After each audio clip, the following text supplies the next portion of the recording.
I used theatrics to spite my bully. He was pretty dramatic about the whole thing. When I was 18, I got my first real job in the Canadian oil patch.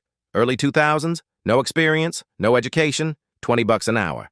Minimum wage was under 6. I thought I'd hit the jackpot. The job was called well testing. Hard physical work at first, then mostly recording pressure gauges and flare data. Not glamorous, but not terrible. Except for Gary. You work in two-man teams. One laborer, one supervisor. I got paired with a mid-50s alcoholic who somehow made being lazy look like a full-time profession. He only helped with things too heavy for one person.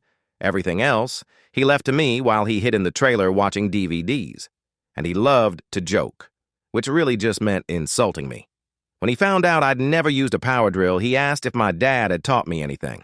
I made the mistake of mentioning my dad wasn't really in my life.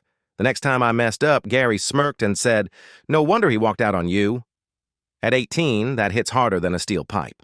We worked remote sites, always out of town, which meant most dinners were spent together in small bars. When he wasn't working, Gary could actually be decent, but only after a couple of drinks, and he drank nightly.